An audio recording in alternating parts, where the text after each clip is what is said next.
How to find a niche for your online business. Hey guys, welcome back to the YouTube channel. Today we will be taking a look at niches and how you can find the perfect niche for your online business. So let's get into it.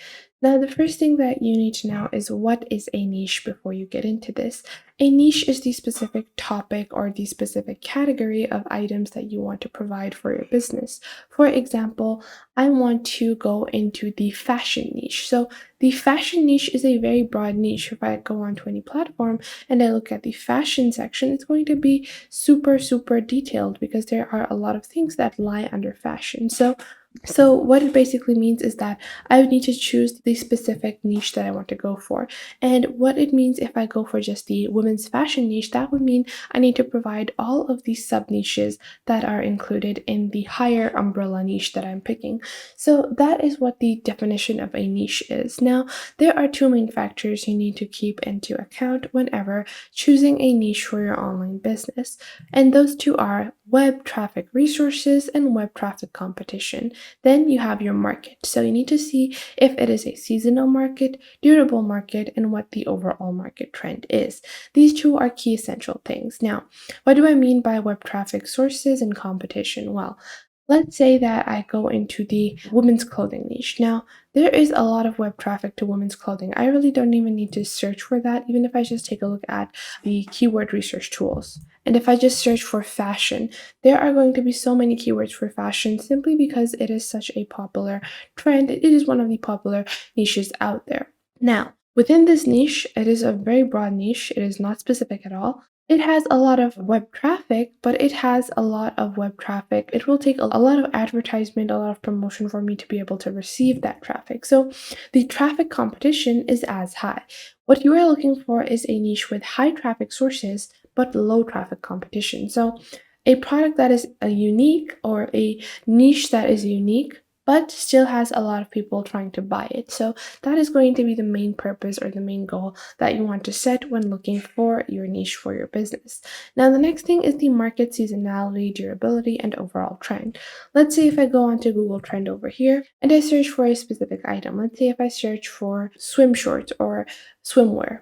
So if I search for bikinis over here, you can see that I will have a specific hype in a specific amount of time, usually probably in summer. So let's say you want to take a look at the worldwide trend, and you can see over here during this period there was a hype, this period, and you can see the overall trend is pretty relatively stable, a little bit of an increase over here, but it's relatively stable, and you can expect that people want to buy bikinis or swimwear in the summer months. So that is the one thing you need to keep in mind, that it means the sustainability, durability, and trend of the item or of the niche. So let's say if I search for a different niche. So if I search for camping gear over here, then you can see that camping gear is relatively stable with certain hikes, and that is probably during the camping season.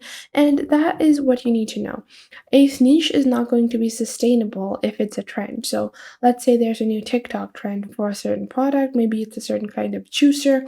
That is a trend product. It's not going to be sustainable. It's going to go out of style. When it goes out of style, people will stop buying it. So like going into a specific niche that is just trendy products is not going to be sustainable for a long-term business. It is a good way to get money in the short term. There is no denying of that. But if you want to make long-term gains, then probably it is not going to be the best option for you. Now, the next thing you need to know is, let's say if you have the overall trend and durability of the item. So maybe you don't want to sell swimwear because you know that you will only get sales in the summers while you're not going to get a lot of sales in the winter. So that is the overall seasonality of the product. You need to understand that if you're selling seasonal products, you're only going to get seasonal sales as well. Now, moving on to the next thing that you need to know when you are selecting your niche is how competitive is the market and what is something that I can do different in the market. For this, I would recommend that you can go onto Amazon, take a look at the Amazon bestsellers, take a look at the top items that are selling on Amazon just to see what people are looking at. This will give you a good idea of the popular niches, and you don't have to rely on statistics or data, but you can see the real-time results on Amazon because Amazon is just like a learning platform. You can learn a lot as a seller. So let's say I want to start a women's handbags business. So I'm going to go into the women's handbag section and I'm going to see the price ranges and the kind of items people are interested in. So a lot of these people are focusing on branded designer bags or, super easy to use bags. So bags that are multiple use, they are giving people, the option to be able to, have different functionality. Super functional bags are trendy on the Amazon platform. So this will give me an idea of the niche that I'm selecting. Now, you can see on the left over here where you see the filters, that is a good option for you to actually see the different niches or sub niches within the handbags niche. So if I go with the handbags niche, I can see within the wallets and handbags, these are the other categories, and these are basic sub niches. So I can even go into a sub niche. So let's say instead of just handbags, I want to go within a smaller niche, a more specific niche, and let's say I just want to go with totes or wallets. So let's say I want to only focus on wallet. So now I have gone ahead and gone into a more specific niche. Now what I can do is I can take a look at the results for this niche, and you can even see more categorizations for your item. So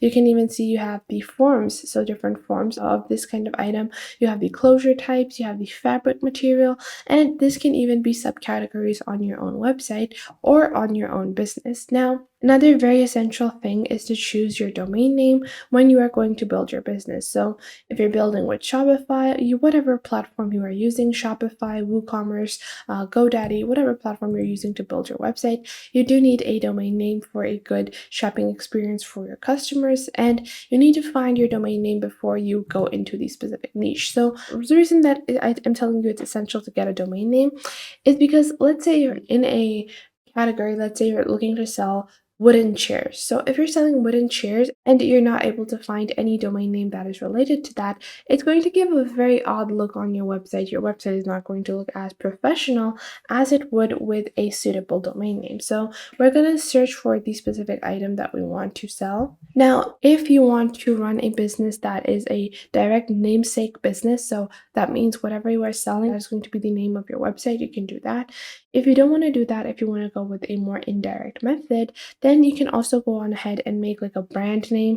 So you can just name your business whatever you want that is not going to be related or like affecting the actual products. Let's say that you want to name it Purple Cobra. So you can make a furniture store named Purple Cobra, and you can even make a wallet store named Purple Cobra. So it's not directly related. But if you're looking for a related name, then make sure to check out the domain names that are available, whether or not they are in your budget, whether or not you're going to be able to subscribe to those domain names for a longer amount of time as well, and take a look at the different options that you have before you get into a specific niche. So that was it for today. These are just some of the basic things you need to keep in mind whenever you are going to choose a niche. Now, these are the basic questions by the end of this video that you have. How broad or how niche should I go? I would recommend that go as broad as you can cover all these sub niches. So if you're gonna go with women's handbags, then make sure you're able to cover,